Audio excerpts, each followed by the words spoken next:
We all know the story. Blockbuster laughed at Netflix. Nokia ignored the iPhone. The dinosaurs got hit by a meteor they didn't see coming. But here is the problem with that story. It is a lie. Nokia had touchscreen tablets years before Apple. Blockbuster had a streaming service that was actually beating Netflix in subscriber growth. These companies didn't die because they were blind. They died because they were addicted.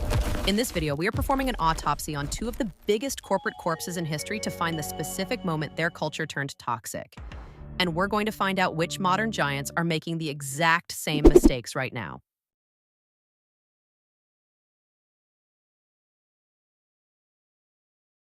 September 2000, Reed Hastings, the founder of a tiny company called Netflix, walks into Blockbuster's headquarters. He offers to sell Netflix for $50 million. The Blockbuster executives literally struggle not to laugh. They laughed because they thought they were in the movie business. But they weren't. Blockbuster was in the penalty business. By the mid-2000s, 16% of their revenue didn't come from renting movies. It came from late fees.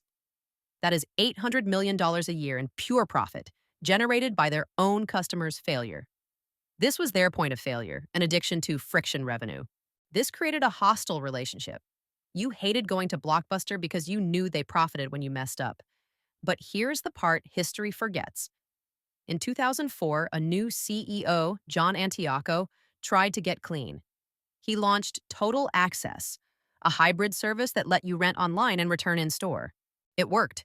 It was killing Netflix. Reed Hastings even admitted it was the only time he was scared. But it cost money.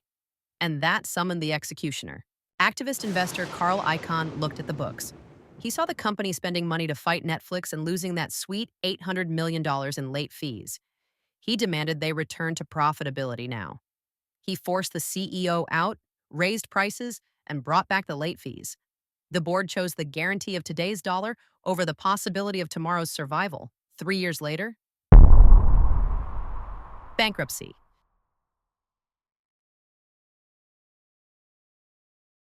While Blockbuster was dying of greed, Nokia was dying of fear. In 2007, Nokia controlled 40% of the world's mobile market. But inside the HQ, it was a horror story. Researchers interviewed 76 top Nokia managers. They found a culture where telling the truth was a career-ending move. Top management terrified the middle management. So, middle management simply lied. Engineers knew their operating system, Symbian, couldn't handle the modern internet. But they were too scared to tell the bosses. The executives assumed everything was fine because their reports were sanitized. It was pluralistic ignorance, a collective hallucination. This culminated in one of the most brutal moments in tech history. In a TV interview, when a host pulled out his iPhone, Nokia CEO Stephen Elop threw it onto the floor. It was funny, but it was symbolic. Internally, Elop wrote the famous burning platform memo, telling employees they were standing on a burning oil rig and had to jump. But by then, the culture was so broken, the engineers had stopped building parachutes. These two disasters share the exact same DNA.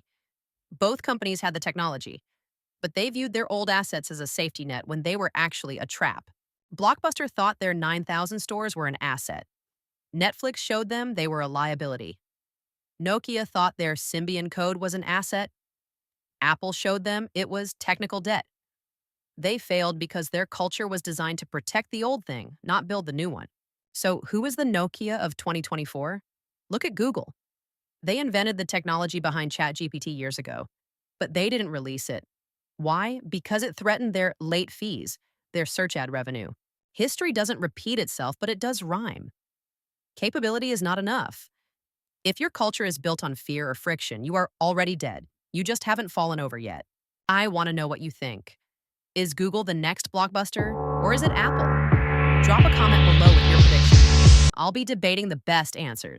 If you learned something new, hit that like button so YouTube knows this video matters.